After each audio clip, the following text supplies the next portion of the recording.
What's up, and welcome into Fantasy Baseball today on Monday, April 24th. Frank Stampfl joined by Scott White and Chris Towers. Today on the show, we're going to recap all of this weekend's action. Max Muncy is indeed that dude. Alek Manoah bounced back in a big way. I have a question about Shohei Ohtani and much more. Before we get started, please like this video and subscribe on YouTube if you haven't already. And if you're listening on the audio side, download, follow, and leave a 5-star rating. Thank you very much. We appreciate it. Apologies if my voice sounds terrible, if it sounds worn down. I went to the Knicks playoff game on Sunday, and hey, I'm walking here. Hey, I went with Let's Adam go Hazer. Knicks. Went with Adam Clyde Hazer. Frazier. It was a great time, but man, lots of shouting. Not the smartest decision I've ever made in my life. Anywho, let's actually get into what matters: the baseball. Wow! Hey now! Hey now! Hey now! All right, that is the Seattle TV broadcast last year calling Cal Raleigh's home run that sent the Mariners to the playoffs. Ah, big dumper. And I really liked it. It was great. Chris, let's stick with you here. Oh my goodness gracious, from the weekend. Yeah, I will just recycle a joke that I made in my column that will be up on CBSSports.com. I'm going with Logan Allen, starting pitcher, Cleveland Guardians. No, not that Logan Allen, starting pitcher, Cleveland Guardians. Logan Allen, the Logan T. Allen. I thought you were signaling for a timeout on account of I the dumb saw joke. all that happen. I saw exactly what Frank was doing, and I saw exactly Chris's interpretation of what Logan Allen made his major league debut for the Cleveland Guardians against Miami.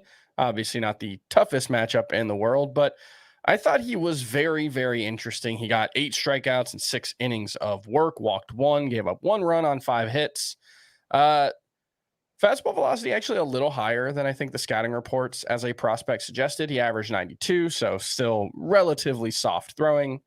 It's still, as a person who grew up watching baseball in the 90s, blows my mind that a lefty averaging 92 with his fastball is a soft tosser now, but that's the world we live in.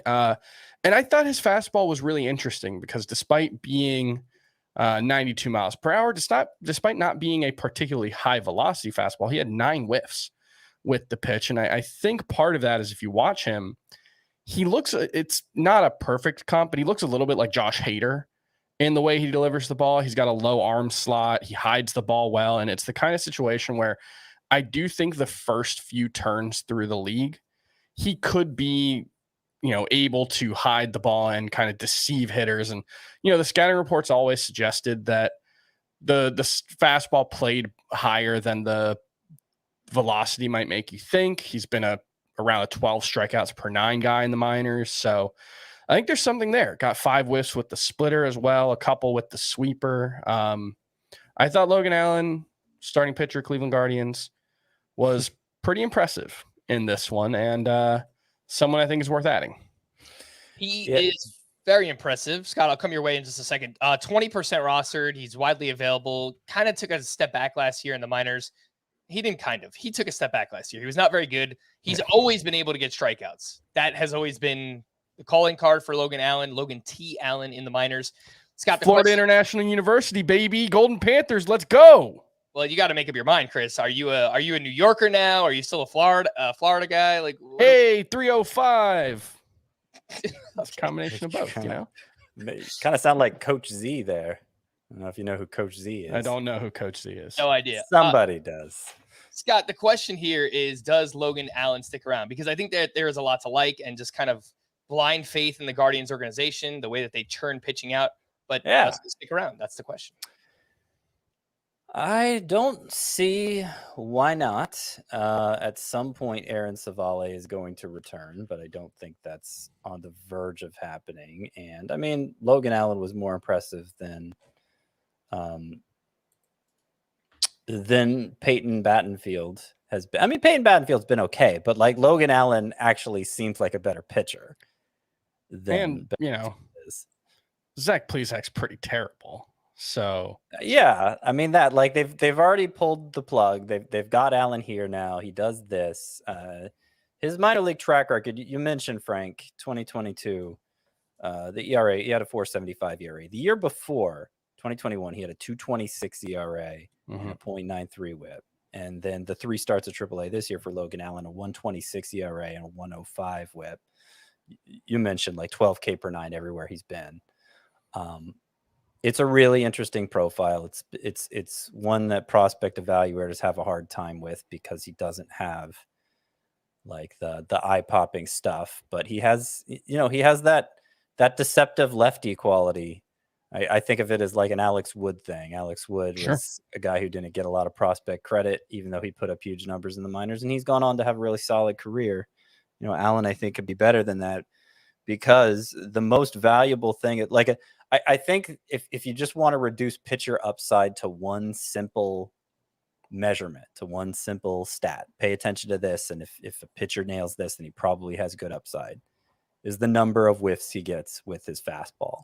Mm-hmm. And Allen got 9 whiffs with his fastball today, even though it's not a very hard fastball. The way his delivery is, like it comes out of his hand a lot faster than it looks like it should. And so I think that that helps it to play up too. So I'm excited about him. I think probably if he does stick around, Logan Allen's going to have more utility than Mason Miller. I agree with that. He doesn't have the durability issue, and he doesn't have the Oakland A's issue of not getting any run support. So I'd be more excited to pick him up of the two. Okay, well, in case you're out there wondering, Fab, how much are these guys going to go for? Every league is different, obviously, but in my Tout Wars league, it's a head-to-head points league with roto-style lineups, so we start 9 pitchers every week, 7 starting pitchers, and 2 relievers. Logan Allen went for $99. That's out of $1,000 budget, so right around 10%. And Mason Miller went for $188. So 19% of your budget. And man, the Mason Miller bids are all over the place. I won them in a few 15-team leagues for like 138 and 117. But I went through other leagues and I saw him go for like 300, 350 in some leagues. Yeah, I kind of get the feeling the buzz has exceeded the utility with Mason Miller. I mean, there's a chance, like if everything goes perfectly right, that he's a really valuable, huge bat misser. But I think there's an 80 to 90% chance that doesn't happen, and he's like a 4 to 5 inning guy for a bad. And even there, like the upside is probably 100 innings the rest of the season.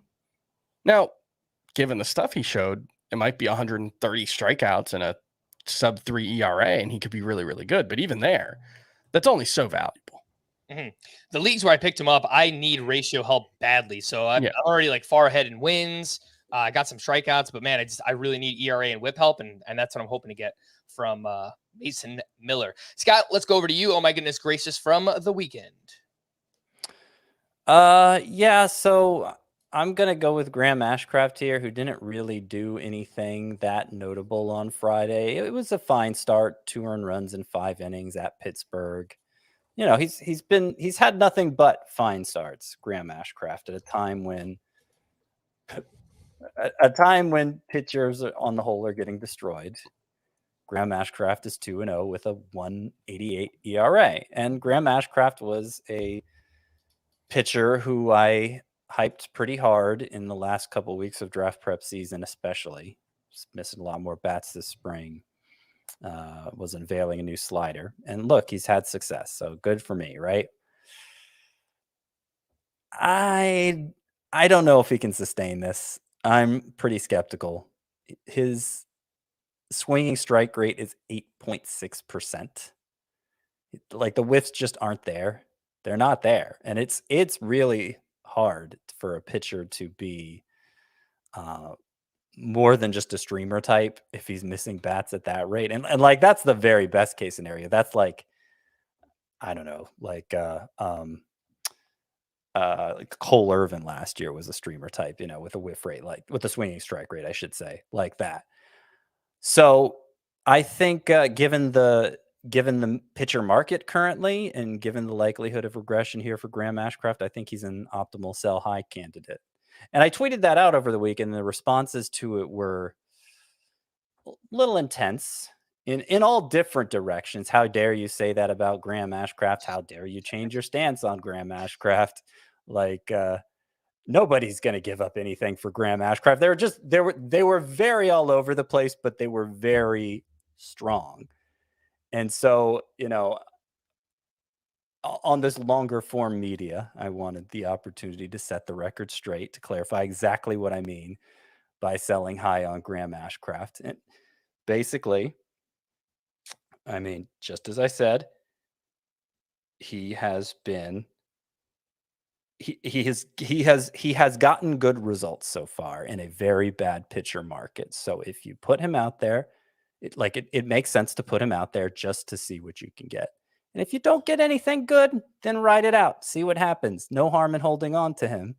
It's not a situation where you have to get rid of him before your house catches fire. It's not that big of a deal. It's just, I think he's performed over his head, and it hasn't gone the way he's succeeded hasn't been in the way I hoped he would succeed. And so I'm ready to cash in. Lucky us, he's delivered good results. So you may be able to get something good for him. But if you don't, whatever, just ride it out. And would you take Ian Happ for him? I haven't looked at what Ian Happ's done recently. He's been solid. I think he's got two steals. That doesn't sound like a solid sell high situation. Okay. To me, that sounds like more of a lateral exchange, probably depending on need. Okay. Somebody suggested, what's a good suggestion? Somebody suggested pairing him with Josh Ashcraft and James Outman, who himself had a big weekend, for a Kyle Schwarber. Sure. And I think I'd go for that. I think you might be able to aim higher than Kyle Schwarber with the way Outman started the year too. Could you do those two for a Mookie Betts? Possibly. It depends how savvy your league mates are. Maybe. No, I was shaking my head. Look, it wouldn't happen you're right, Scott. Someone's league, it might happen, but I think in most, savvy people's leagues, it's probably not happening. This is and just to give a little more color to Graham Ashcraft, he throws incredibly hard. He's got that cutter that averages 96 miles per hour. He's got a slider that averages 89. Slider's a decent swing and miss pitch. Cutter really isn't and wasn't last season. We were hoping the slider, the changes that he made to the slider would help the overall profile play up. He's done a really good job of limiting hard contact. 335 expected WOBA on contact so far this season. It was 333 last year. Those are elite numbers. Those are really, really good numbers. The problem is, of course, he gives up a lot of contact. And so when 15% strikeout rate last year, 22% this year, it's about average now. But his control is not great. And so it all adds up. And you add it, you want to miss a lot of bats. You want to avoid free passes, and you want to, limit quality of contact. If you do all three of those things, you're Jacob deGrom. Congratulations. You're the best pitcher in baseball. You ideally want someone who does two of those things. Graham Ashcraft right now only does one. That's not to say he can't get there, but this is not a guy who got strikeouts last season.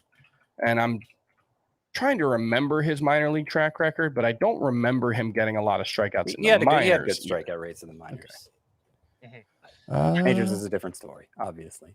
Yeah. Yep. The strikeout to walk ratio itself too has just not been good so far this season. So I think that's fine. Again, the key term there is sell high. Don't just sell Graham Ashcraft for the sake of it, but he's a borderline top 50 starting pitcher for all of us right now, and the results have been there. But I agree, Scott. The way that we were expecting it to go down, it hasn't actually happened that way underneath the hood for Graham Ashcraft. Oh my goodness gracious, for me from the weekend is Adolis Garcia, who, my gosh, if you were facing this gentleman in a head-to-head points league this week, Saturday, I think he put up 27 fantasy points. He legit had a quality start and a win as a hitter on Saturday. That's how amazing he was. He went 5 for 5 with a triple dong, 3 homers, 5 runs scored, 8 RBI. That's production you get from a really good hitter out of an entire week. He did that in one game on Saturday. And so far this season for Adolis Garcia, he's batting .250.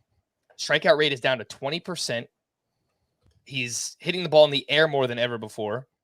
Hitting the ball hard, as he always does, 93.1 exit velocity, and a career high 52.5% hard hit rate. Now, I think we have to see where the plate discipline goes from here. It's still a very small sample size, but he's made these subtle improvements, and he kind of improved a little bit last year as well. And, if he takes just one more step forward, then I think that we're just talking about Adolis Garcia as a player who we probably just underrated again this year. If he keeps up what he's doing. He is not swinging very often. It's the big change. He was incredibly aggressive last season and in 2021. 54% swing rate each of those 2 seasons. This year down to 44%. One thing I've noticed is StatCast, when you're looking at a hitter page, they'll do the stats versus fastball pitches, breaking pitches, and off-speed pitches. Off-speed basically just splitters and changeups. He's seen 9 off-speed pitches this season. It's only 3% of the total pitches he's faced. His fastball rate is down to 51.6%, which is one of I think that's the lowest I've ever seen a hitter get. 46% of the pitches he's facing are breaking balls. He's crushing them. 32% whiff rate is an improvement over last year, so you'll take that. Hitting 324 with 5 of his 7 home runs off breaking pitches. And what we're seeing right now is just a more patient version of Adolis Garcia. He's swinging at fewer pitches in the strike zone, down to 67%, but his chase rate's also down to 25%. And so that helps explain the lower strikeout rate. And he's not sacrificing anything for it. It's not a situation where he's like choking up on the bat and trying to make contact and is sacrificing all his power. His average exit velocity is 90th percentile, hard hit rate 89th percentile. This is, I wrote about Yandy Diaz and Matt Chapman last week, and what I said was, if those guys were breaking out, this is what it would look like. If Adolis Garcia was taking a step forward, this is what you would expect it to look like, is, becoming a more selective hitter, finding more patience, but still crushing the ball when he does swing. And it's a really impressive start. Now it's also entirely possible he's just been hot for 3 weeks, because that's what happens. Well, I mean, look at his numbers before. Sure. 3 homer game. Like, we wouldn't be having this conversation if you didn't happen to have a 3 homer game, That's fair. That's and I'm not like, it's great that his strikeouts are down. I had Adolis Garcia as a bust before the season. A lot of it was based on plate discipline. So if the plate discipline improves, then it's harder to make that case. But I'm just pointing out, fun with sample sizes, of course, is one day can change everything. Absolutely. Yeah. And facing the Oakland A's can change everything as well. I feel like whenever a player has a huge game, I have to just, disclaimer, it was against the Oakland A's. So doesn't really matter because they're kind of like a AAA team right now. Anywho, one other thing on Adolis Garcia, only 1 steal so far this season, and his sprint speed, according to StatCast, 39th percentile. That's kind of weird. So let's watch that. I would like to see Adolis Garcia. Yeah, that normalizes pretty quickly too. So that's interesting observation there. Mm-hmm. Let's give a shout out to Max Muncy here, right? I mean, ridiculous. Double dong on Saturday, another home run on Sunday. He is now up to 11 home runs, 16 runs scored, 21 RBI. He is batting .254, but 18 walks to 27 strikeouts. He's giving you that OBP. He's giving you the power. He's hitting the ball extremely hard, harder than we've ever seen before. 93.9 was the exit velocity entering Sunday's action. That's before another home run, with a near 28% barrel rate. So, Scott, I know you had this discussion in the offseason. Is Max Muncy back? And I think for the most part, we were like, yeah, we think he's back. Well, he certainly looks that way right now. Yeah, and he does. And I think I was the highest on him, so I'm kind of disappointed I wound up with him in only one league that matters. But this is Max Muncy at his best. Now, it's probably worth stating it's not going to sustain anywhere close to this pace. He would basically be Aaron Judge if he did. We're taking the under on 80 home runs? Yeah, we are. But what I think we can take from this is that he's back to being the best version of Max Muncy. Like, it's doubtful he's unlocked something new in his age 32 season. But is he going to get back to being the guy who hits 250 with 35 homers in a great lineup, getting on base a ton? Yeah. Yeah. So, expect him to slow down as some of these other cold starters heat up.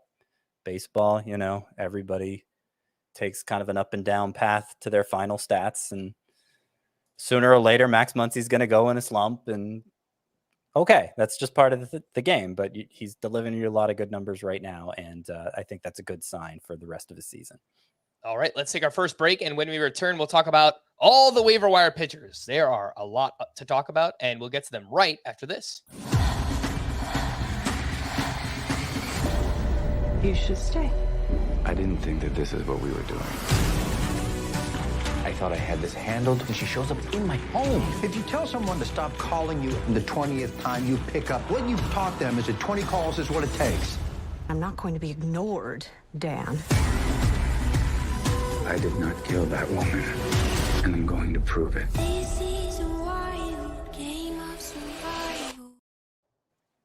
Welcome back. And for those who dabble on the TikTok machine, you can follow us. We have an FBT TikTok. It's tiktok.com/@FBTpod, or just go on the TikTok app and search FBT Pod. And we usually post clips of the podcast. We cover it up with some highlights, and we're putting out some fun stuff. So make sure to follow us on TikTok if you do live in that world. Let's get into some waiver wire pitchers. I don't really know what is happening with it's so inconsistent, Scott. I know you've brought this point up so far. It's like we know nothing when it comes to pitching right now. Drew Smyly took a perfect game into the 8th inning on Friday against the Dodgers of all teams too. So just lost it in the dumbest way possible too. I don't know if you guys saw, but that was hilarious. Yeah. 30-foot swinging bunt that the catcher and pitcher ran into each other on.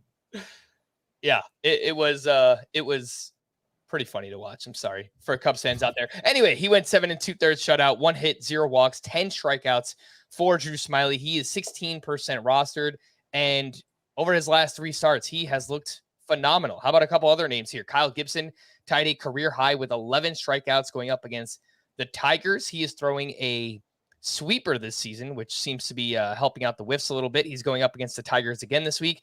Speaking of the Tigers, Eduardo Rodriguez, fantastic on Sunday at the Orioles. He went 7 shutout, 1 hit allowed, 6 strikeouts in that performance. And over his last 2 starts, he has gone 15 shutout innings with 16 strikeouts. That is Eduardo Rodriguez. And then Andrew Heaney, 3 strong starts in a row for him. So this is our first kind of group, our cluster here. Scott, how would you rank them? Heaney, Erod, Kyle Gibson, and Drew Smyly. I would rank them Heaney, Erod, Drew Smyly, and Kyle Gibson. I mean, Heaney's obviously the one who came in with his stock the highest of the 4, and I don't think he's done anything to lose that. He had a double-digit strikeout effort already this season, and 3 starts in a row of his have been pretty good. So I think Heaney has to be number 1 there. I'm really impressed with Eduardo Rodriguez, what he's done. Certainly, we've known him to be a fantasy asset in the past. He doesn't have a lot of help from his team there in Detroit, the lowest scoring offense in baseball, worse than even the A's. But he is, he pitches deep into games. He went 8 innings, followed by a 7-inning start with a lot of whiffs in each of them. And so I think after a couple of tumultuous seasons, Eduardo Rodriguez hopefully is back and probably needs to be added in most leagues, all but the shallowest. Smyly is interesting because if you remember during the pandemic-shortened 2020 season, he was with the Giants. He was one of those Giants success stories where his numbers were just insane. It was 7 appearances, 5 starts, but he struck out 42 in 26 1/3 innings. And, got a little bit of sleeper buzz heading into the 2021 season with Atlanta. It didn't go well. And, he hasn't been much of a fantasy asset since. But he's had now 3 straight starts, 1 earned run or less. And it looks like he's getting whiffs again at a nice rate. He's always had a very impressive curveball. I think he's worth monitoring, if nothing else. Drew Smyly's never been particularly durable, and as I just pointed out, had a lot of ups and downs over his career. But at his best, he can be pretty impressive. Mm-hmm. And then Gibson, he's not going to have many double-digit strikeout efforts. He was facing the Tigers in that start. He's facing the Tigers in his next start, so you'll probably want to use him then too. But I think he's going to be a streamer type most of the year. Pretty good at eating innings, but not delivering a lot of upside from start to start. Yeah, that new sweeper for Kyle Gibson has a 125 batting average against 43% whiff rate. So it's been a good pitch, but he's still allowing a lot of hard contact, and you see that in his expected ERA. So pretty skeptical of Gibson myself. Drew Smyly, by the way, is the one that's widely available. He's only 16% rostered. So even if you play in deeper leagues, he could be out there for you. Chris, you get this next group, which includes Mitch Keller. We were talking beforehand, like, is he breaking out? Is this actually happening for Mitch Keller right now? I'll let you decide. Domingo Germán continues to get swinging strikes, but also continues to be somewhat inconsistent. He gave up 4 runs, 2 of those being home runs, 6 strikeouts, 15 swinging strikes against the Blue Jays this weekend. Yusei Kikuchi was on the other side. He was at the Yankees, 6 innings, 1 run, but only 3 strikeouts for him so far. And man, like, he's given up a lot of hard contact as well. So 3 strikeouts in this start, not so far. Just to clarify. Yeah, 3 strikeouts in the start, but I think that was supposed to be like an end of the sentence, and then I just okay. So far. I heard it wrong. But yeah, he has more than 3 strikeouts this season. Yes, Yusei Kikuchi certainly does. And then Seth Lugo, he now has a quality start in 3 of 4 outings, and he's looked pretty good. And finally getting an opportunity to start, and he's always really wanted that, and pitches for a good team. So Chris, what do you think about this group? How do you rank them? Mitch Keller, Domingo Germán, Yusei Kikuchi, and Seth Lugo. I think Keller's by far the best pitcher of this group, because I'm not sure the other 3 guys are like pitchers. They're throwers. I think Kikuchi's sort of following the Keller model of like just every year he's tinkering, trying to find something that works, and occasionally he'll stumble onto something. But I think I have trouble buying in. The 5.83 FIP kind of tells the story there. Lugo, I think, is interesting. He's got that. He's sort of a mirror image of Drew Smyly, where he's been, good out of the bullpen, has shown some upside, and I think he's showing some interesting skills out of the rotation. Keller, though, he's really become like a kitchen sink pitcher. He's got 6 different pitches that he throws, basically between like 10 and 31% or something. I think his highest used pitch is, I think it's the cutter now, which is the new pitch for him, because he adds a new pitch every single season, seemingly. And that is his most used pitch so far this season. And I don't think he's ever going to be a super high strikeout rate guy. He's at 24% right now. You'll take that because he does do a good job of limiting hard contact, and the control is good enough. I talked about the 3 things, the quality of contact, the strikeouts, and the walks. He's like average or a little better in strikeout and walk rate. He's really good so far in quality of contact metrics. So I think he's an interesting pitcher, and I think he's a fascinating story. Just the way he's gone from like hard throwing pitching prospect who basically just had a fastball to now this whole throw 6 pitches and see what works approach. I think it's kind of made him pretty useful. I don't know if it's like, I don't know if he'll ever be more useful than like a Marcus Stroman type, but I think it's, there's still value in that.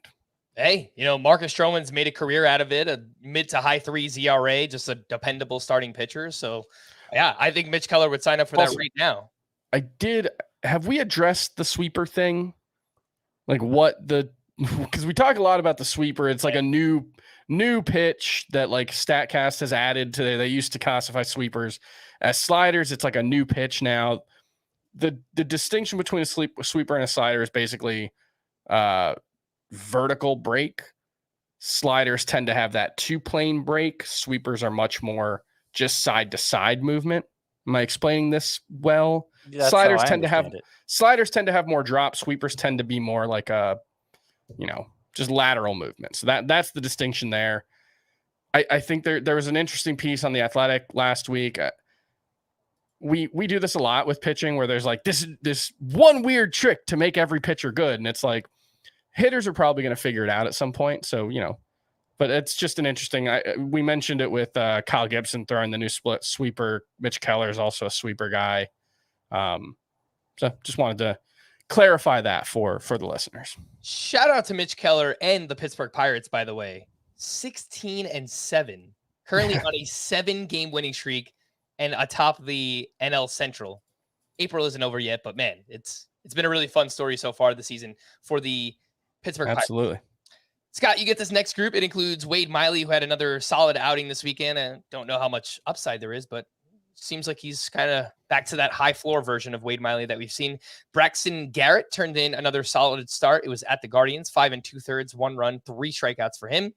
Tyler Wells was awesome against the Tigers, but they're the Tigers. 7 shutout with 5 strikeouts for him. And then Joey Lucchesi made his return to the mound for the New York Mets. He was at the Giants on Friday, and he looked great. 7 shutout, 9 strikeouts for him, and he's got a really good matchup this week going up against the Nationals. How do you rank this group? Lucchesi, Wells, Braxton Garrett, and Wade Miley. I guess I will. You know what? I'll go Lucchesi number 1, I guess, followed by Miley, Wells, and Garrett. It's not an exciting group. It's not like you got to rush out and grab Lucchesi, but good supporting cast there with the Mets. As many pitching issues as they've had, I could see him carving out a more permanent spot there. He's coming back from Tommy John, right? Yeah, fresh off Tommy John. So that's why we haven't heard about him in a while. So he was off recovering from that.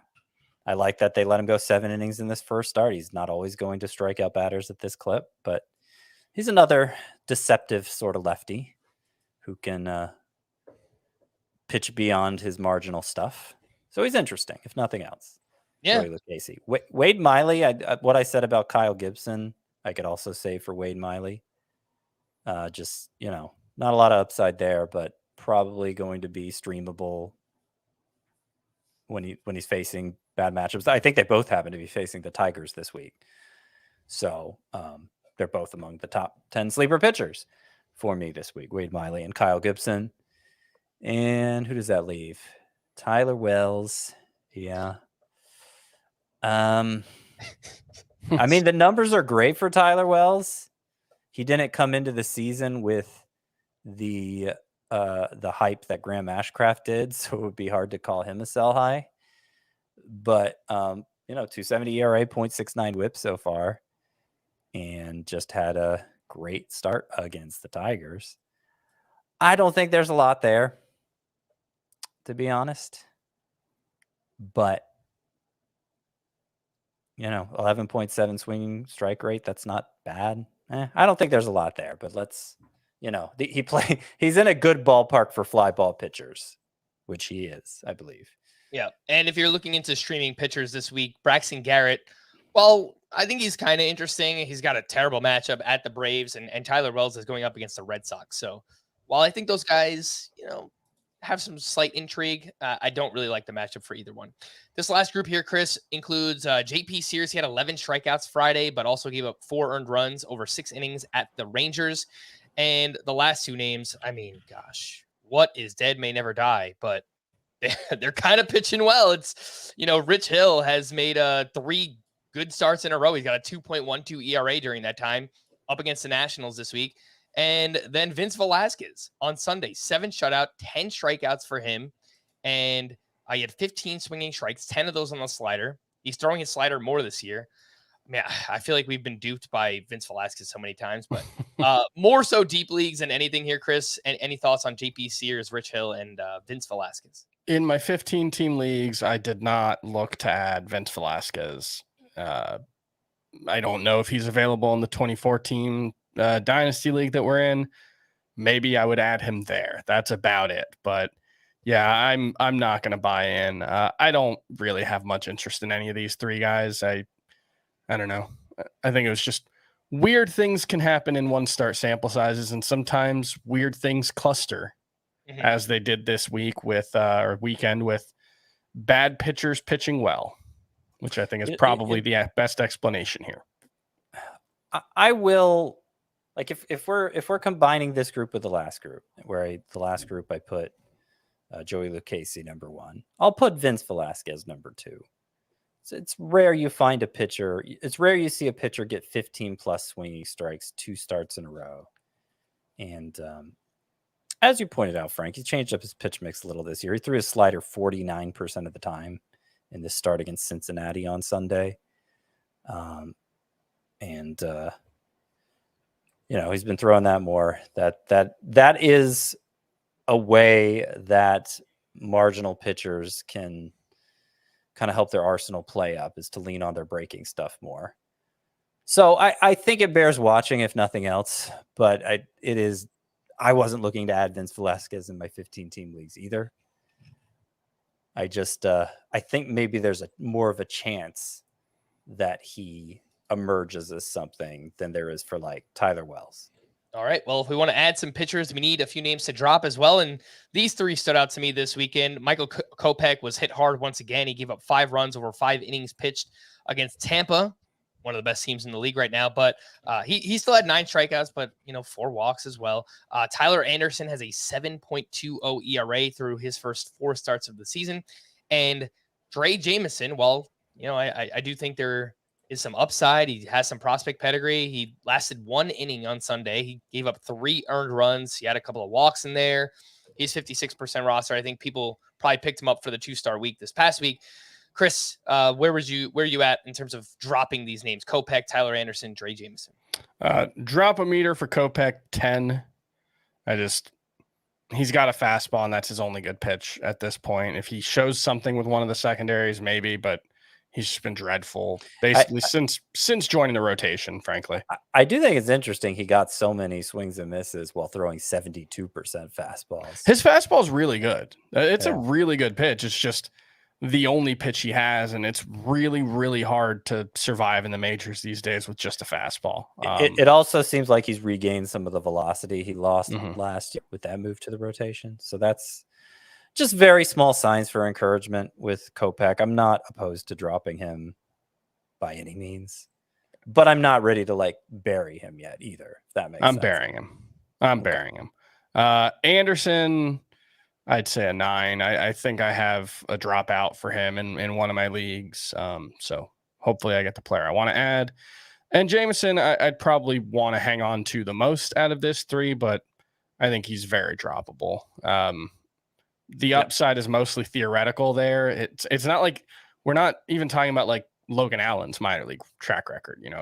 Dre Jameson's minor league track record is pretty bad in its own right. So yeah, I think if you need to add someone, he's a perfectly fine drop. You do have to grade Arizona pitchers on a curve since it's such a tough system to pitch in.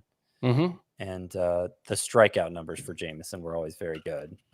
And just the pure velocity, impressive, all of that. But if Dre Jameson's who you need to drop to pick up Logan Allen, then I'm totally cool with that. And I'm ready to dump Tyler Anderson too. I think enough is enough. It was good while it lasted. All right, fair enough. Let's hit some news and notes before we get to another break. Sandy Alcantara was scratched on Saturday due to biceps tendonitis, but is expected to start this week against the Braves. Do you guys risk it and throw Sandy out there? Yeah, I would. He's supposed to throw, I think, a bullpen session on Monday. Hopefully, I don't know when lineups locked today, but 6:10 Eastern time is the first. Okay, so hopefully we get just in case, just keep an eye on that and make sure that there's not any kind of troubling setback. But as long as he gets out of that, fine. Yes, start him. All right, Yu Darvish left Sunday's start with a right hamstring cramp, but is expected to make his next start, which is next weekend against the Giants. Same question: do you guys trust Yu Darvish? I feel like there have been at least 1 or 2 situations this year where it was like, oh, it was just a cramp, and then it ended up being more than that. So it's possible, but I think I was watching that game, it looked like as soon as the trainer came out, he was like cramp, and so I think that's probably what it was.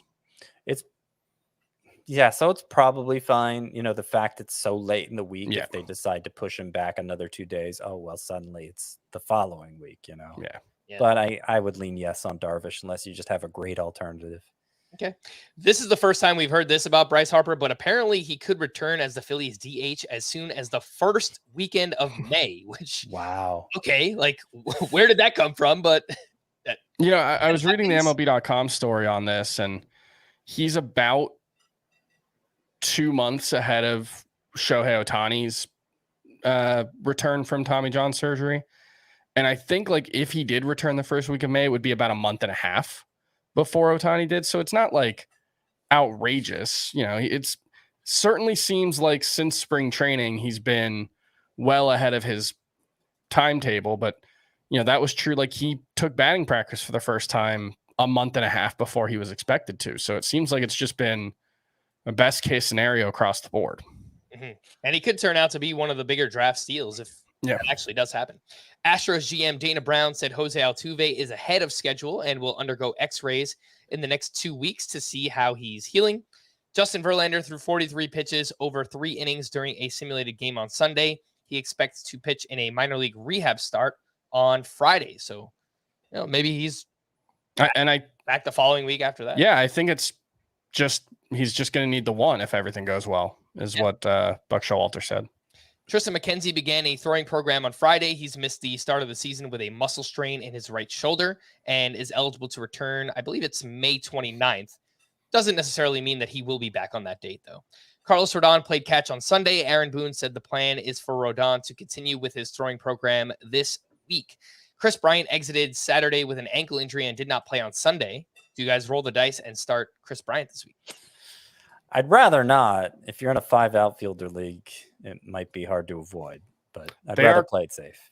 They're calling up hitting an outfield prospect named Trenton Boyle, who has some interesting-ish minor league numbers, and that could be a sign that maybe Chris Bryant might have to miss a couple of games. That's something to keep an eye on. Boyle, 144 games between AA and AAA, 31 homers, 24 steals, Coors Field. So, although Randall Grichuk could be back relatively soon. Actually, he could be back this week, I think.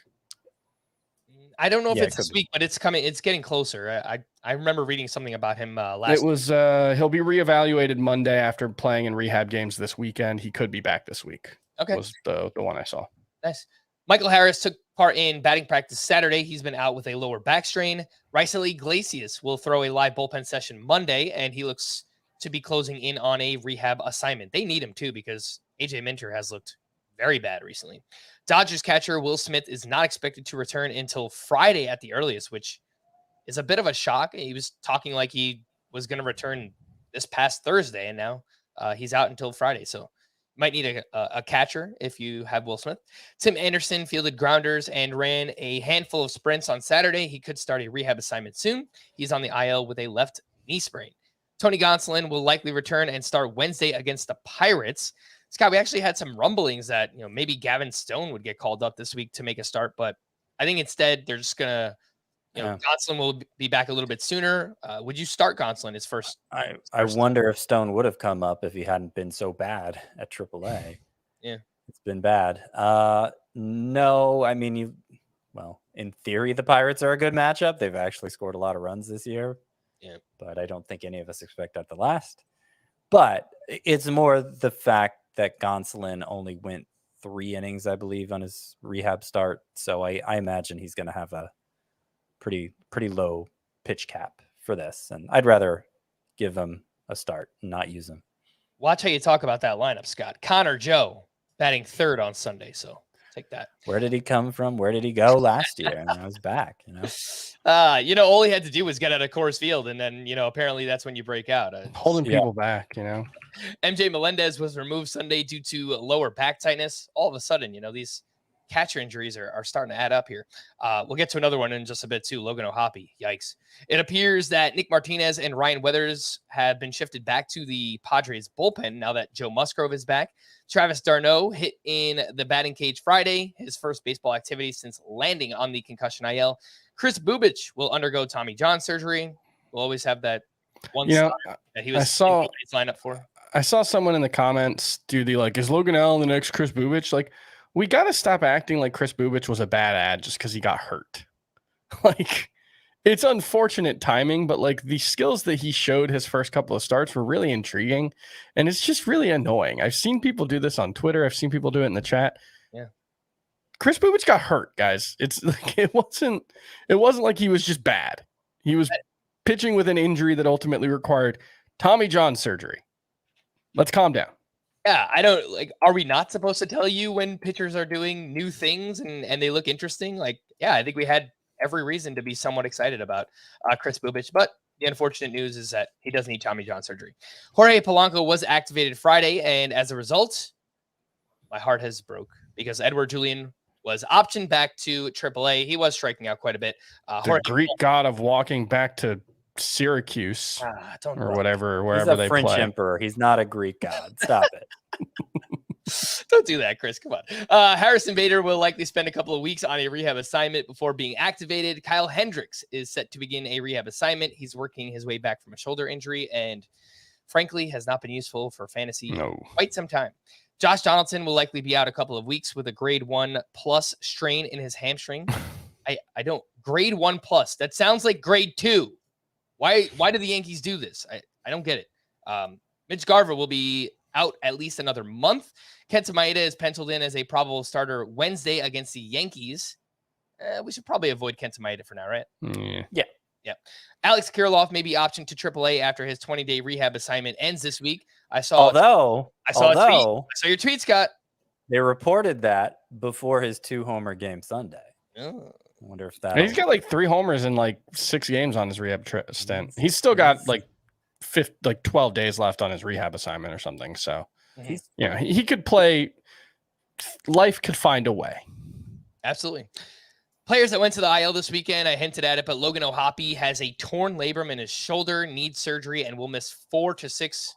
I wrote 4 to 6 weeks. I'm pretty sure it's 4 to 6 months, right? Yes. Yeah, he gone. Yeah, that one's that's a tough one. Trevor Rogers went to the IL with a left bicep strain retroactive to April 20th. Worth mentioning that Yuri Perez threw 5 scoreless in his most recent start at AA. Just throwing it on your radar. Let's pay attention there. Sal Frelick was placed on the AAA IL with a left thumb sprain, which is terrible timing because, frankly, I think he probably would have been called up given the injury to Garrett Mitchell. So not great. And another prospect, Andy Rodriguez, catcher for the Pirates, was placed on the minor league IL with, I think I saw right forearm tightness. And the Garrett Mitchell injury sounds like it's probably a season ender itself. That's the most likely scenario, and he certainly won't be back soon. So, jam thumb for Sal Frelick. He'll be back from that relatively soon. And I still think this will be his ticket to the majors. It's just not going to happen immediately. I went ahead and picked him up and stashed him in a league, even though he just went on the minor league IL, because they're going to need Frelick pretty soon. Yeah, I think in 5 outfielder leagues or even just some deeper leagues in general, go out and add Sal Frelick while you can. Let's take our final break, and when we return, I got some waiver wire hitters. I have a question about Ohtani. Alek Manoah bounce back. We'll do that right after this. Absolutely magisterial here.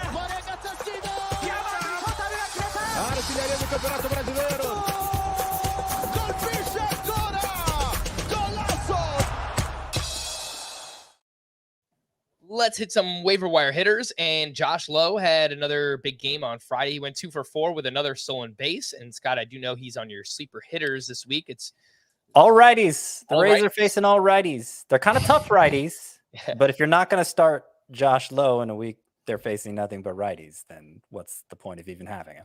Just makes me think of the Arrested Development joke. Buster gets his left hand chopped off, and the doctor says he's going to be all right. Great bit. Joey Gallo has 2 homers in 4 games since returning. He's 49% rostered. Right after everybody probably dropped Joey Meneses, and I wouldn't have blamed you if you did, he had a pretty big weekend. Hit his first home run on Friday, and then a 4-hit game on Saturday. Jarren Duran, very sneaky. 2 multi-hit games this weekend, and he did sit on Saturday against a lefty, but he is hitting the ball hard so far, and he's got 6 games this week, at least 5 righties on the schedule. There's 1 TBD mixed in there. And Brian De La Cruz had a big doubleheader on Saturday, 5 for 8 with a sock and a shoe. His second home run, his first steal. He's got lots of outfielders here. How would you rank this group? Josh Lowe, Gallo, Joey Meneses, Jarren Duran, and Brian De La Cruz. Well, Gallo is one of my sleeper hitters for this week, too. Twins have the second best hitter matchups and only 1 lefty on the schedule. He's number 1, Gallo. Lowe's number 2, not just for this week, but I'm talking, Mhm. Just to roster period. Gallo 1, Lowe 2. I'll go Brian De La Cruz over Duran. I mean, De La Cruz has got a batting average up over 300 now. His StatCast numbers are looking pretty similar to last year, and really seems to have picked things up. Hopefully he continues to play almost every day for the Marlins. Like, I haven't ruled out the possibility that Duran could still end up having, a solid career as a fantasy contributor. He runs fast, has the potential to hit for average as he's doing right now, but has a lot more to prove than these other 3 and tends to sit against lefties and probably not going to provide a lot of power. So he's definitely 4th of this. Man, week.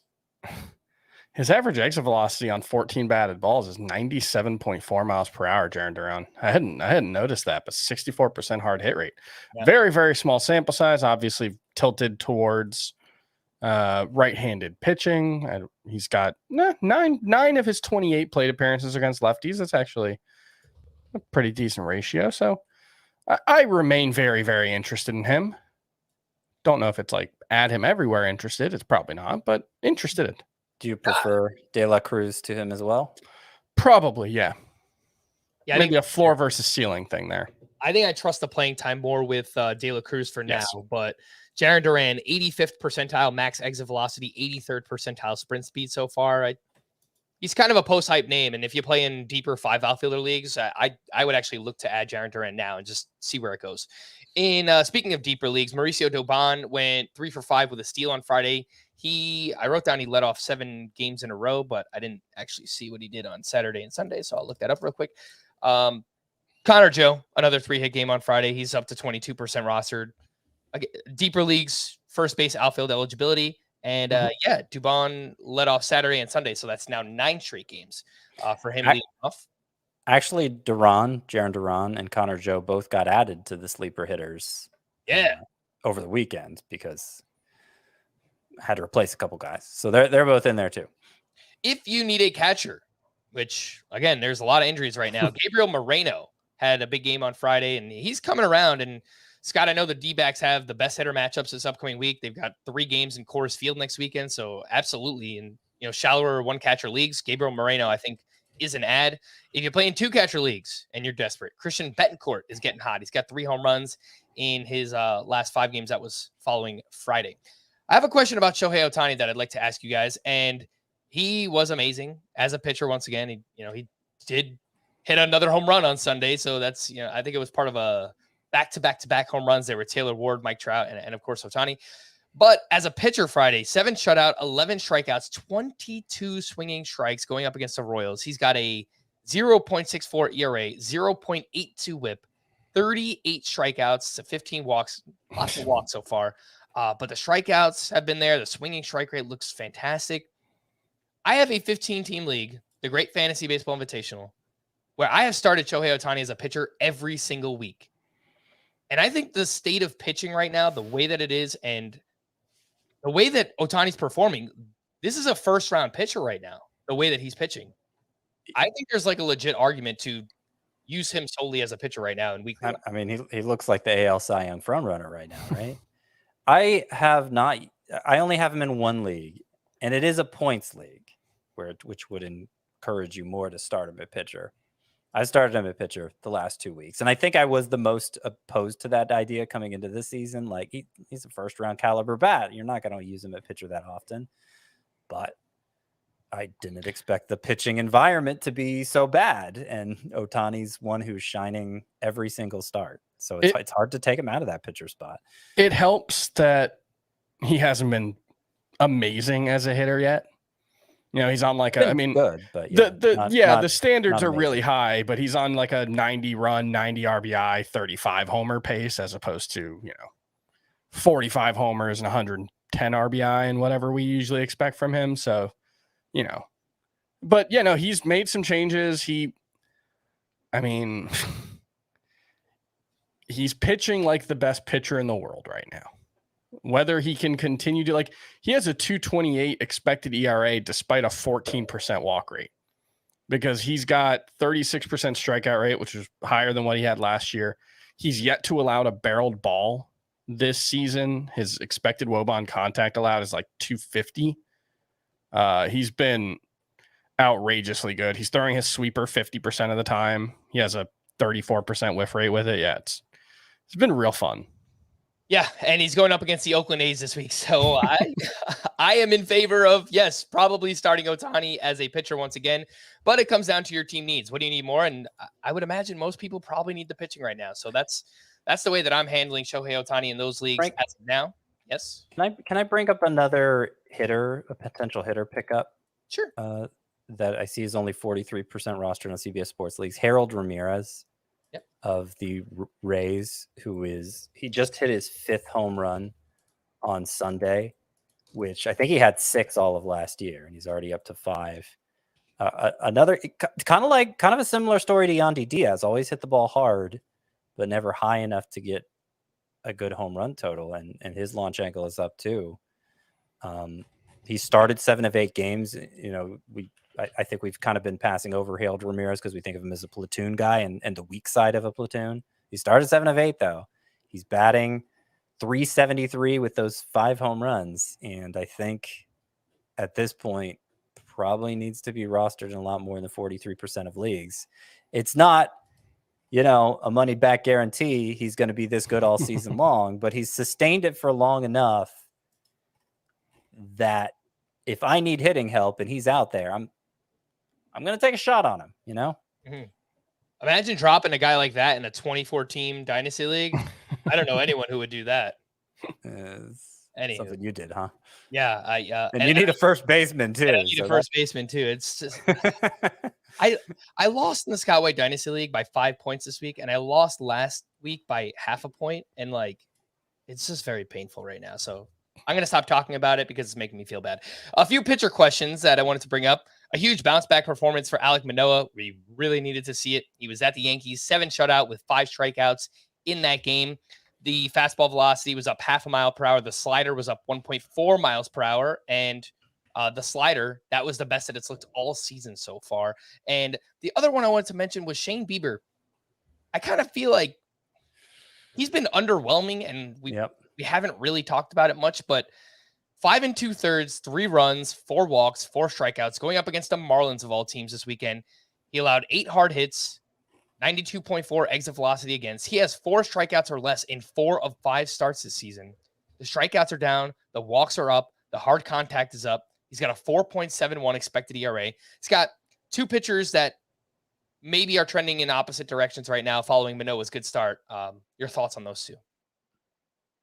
Yeah, so I noticed the same thing with Bieber. He's avoided the disaster start that so many pitchers have had, so I think that's why we haven't had an excuse to talk about him yet, but just like really underwhelming with the strikeouts. He's faded his curveball this year in favor of more cutters. Like his slider's his best pitch, but the curveball, he would use them both quite a bit, and he hasn't been using the curveball as much. And I think that may have a compounding effect of diminishing the effectiveness of his slider too, because the curveball and slider, I think, probably play better off each other than the cutter and slider do, is my guess anyway. And hopefully that changes, but I'm pretty concerned if I have Bieber right now. You know, he was already walking a fine line with the big velocity drop last year. And I don't think he's changed his arsenal for the better.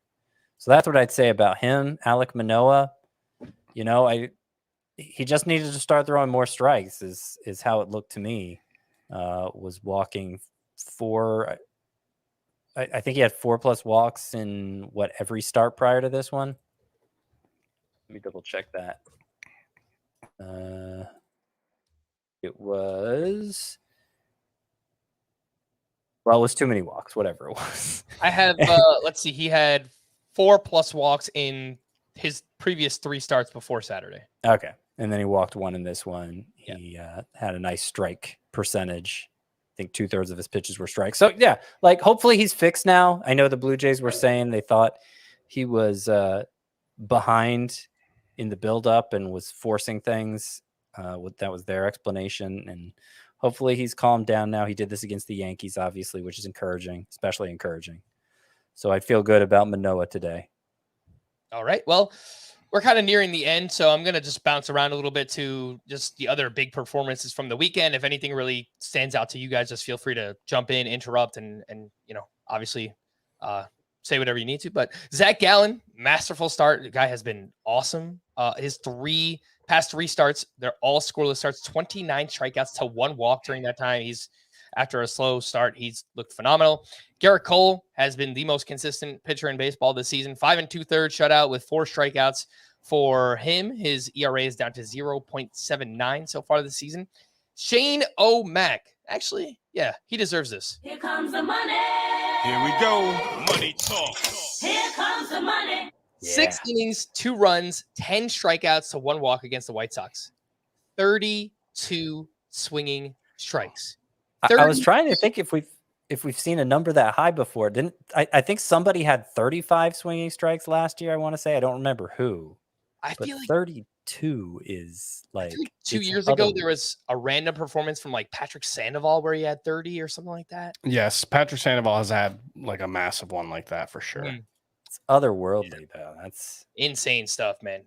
Look, as long as that shoulder holds up, he absolutely looks like a top 5 starting pitcher right now. Joe Musgrove made his season debut. He was okay. 5 innings, 3 runs, 6 strikeouts for him going up against the Arizona Diamondbacks. What else did we have? Christian Javier kind of had that first breakout game at the Braves. 6 innings, 2 runs, 10 strikeouts for him, 19 swinging strikes, though the velocity was down a little bit. So let's just watch that for Javier. Jacob deGrom, he did Jacob deGrom type things up against the Oakland A's. 6 innings, 2 runs, 1 earned, 11 strikeouts to 0 walks for him.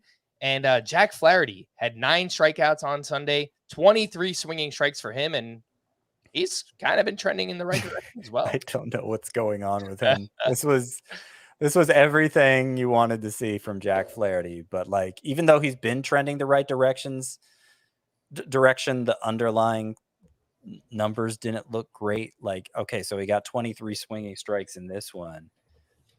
But the start before, even though it was a positive outcome for Jack Flaherty, he had 4 swinging strikes on 90 pitches. And so it also got hit weirdly hard today. Yeah, and I think he's been getting hit hard every start, basically. So it's a lot of contradictions.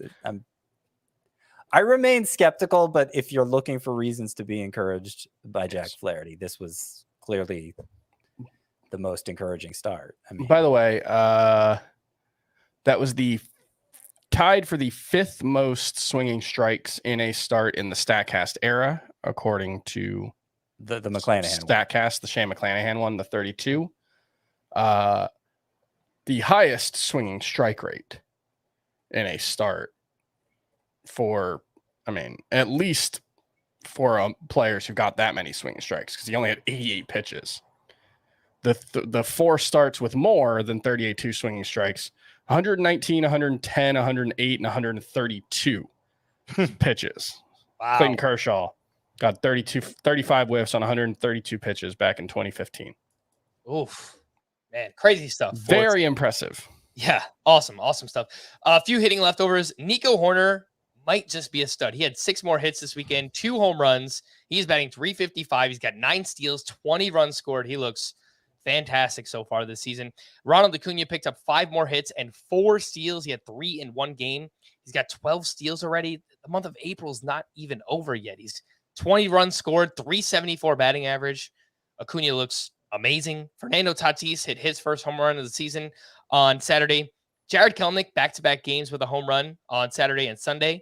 He's batting .319, 6 homers, 3 steals, 26% strikeout rate. That's fine.